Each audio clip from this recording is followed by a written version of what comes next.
am Suma Nour. While suicide is epidemic lately, I want to touch on that a little bit. Um, I know in my life many times I wanted to commit a suicide. It's not because I have mental illness. I think many people are now blaming it on mental illness. I disagree on that. Maybe some people are, but not everybody. I think the majority is just they stuck and they come to a point, if that's life what it is all about, I don't want to live it. And I want to tell you my story, how I came about that, to want to commit a suicide. After going through my first marriage at 14 years old, going to the islands, coming to the United States, and going through so many things, I went back to Lebanon to get my green card. I was excited because this way I'm gonna become a legal alien. And I don't have to work under the table no more. So I went back to Lebanon the first week I was there in 1984, the summer of 1984. The embassy, the American embassy was bombed. And my papers disappeared. We don't know where they're gone. It's just, I thought then it is the worst luck I ever have, you know? It's like one thing after the other. At this moment, you know, going back to this old country, divorce is not a thing. You don't have people divorce over there. And my mother really didn't deal with it graciously at all. She was worried about what people say, what people believe, and she don't want the embarrassment. And of course, women back there, whatever goes wrong, the woman held accountable. So she was in shame.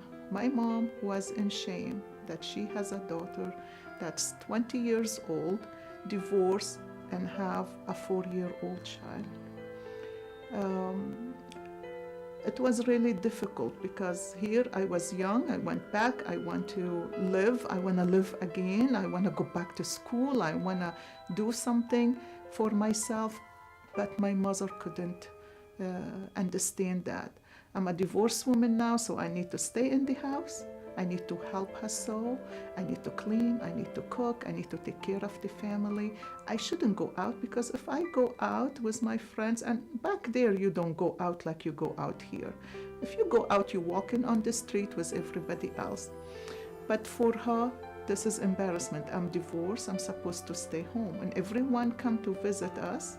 I'm supposed to cry and tell them my story, and tell them how bad my husband was to me and why I left. And I don't want to do that. I left that behind. I want to move on.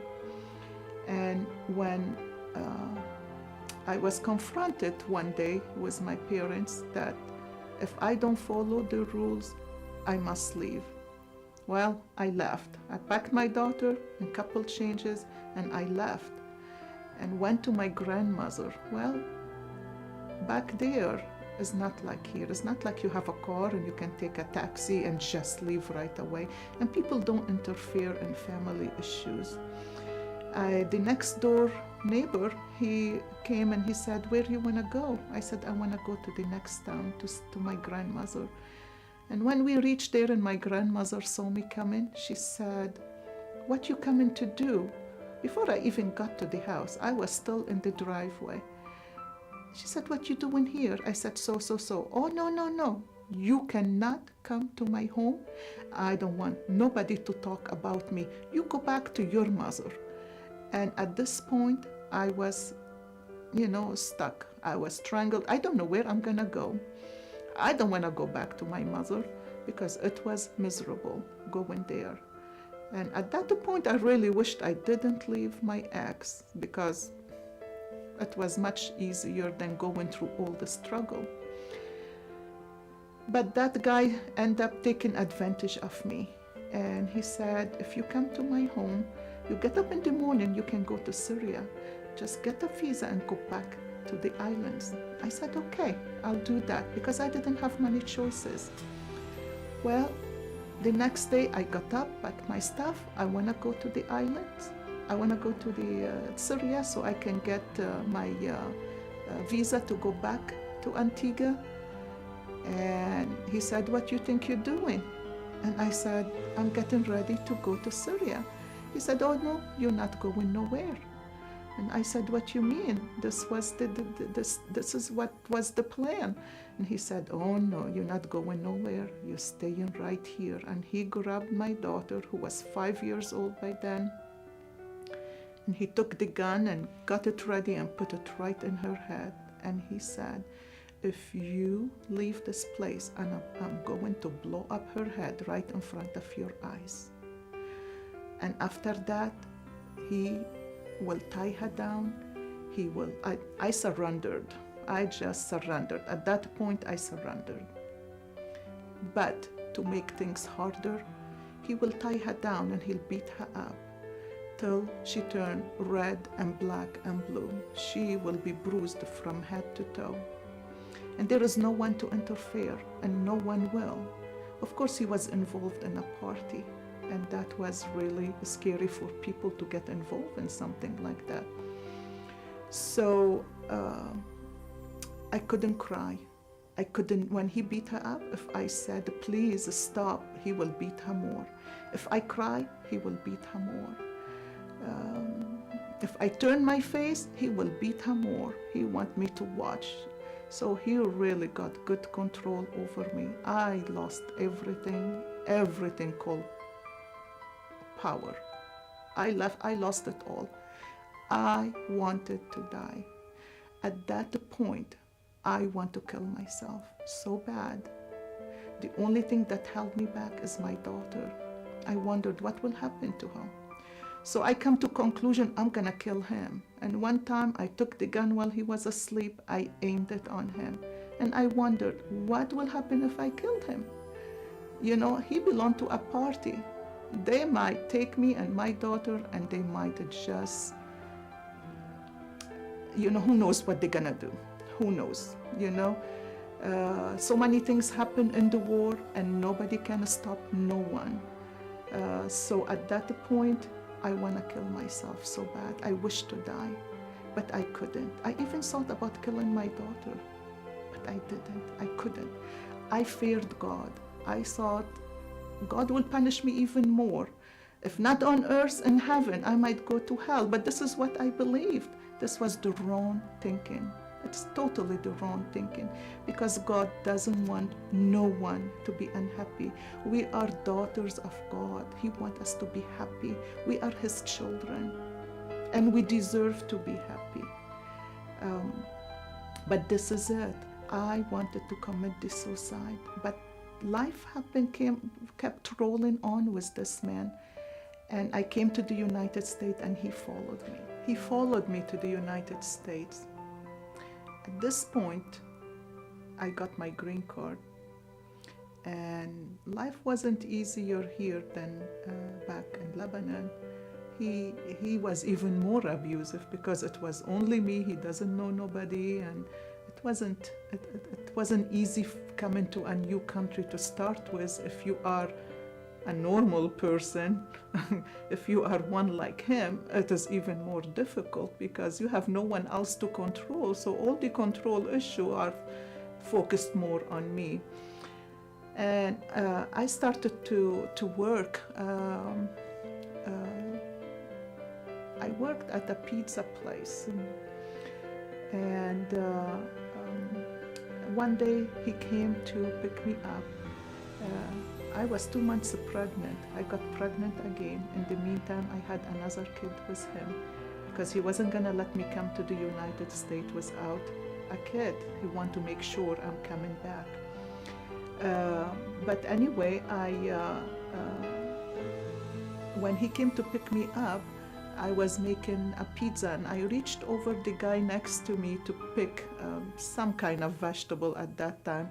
And he went crazy, and while I was in the car, he started to beat me up.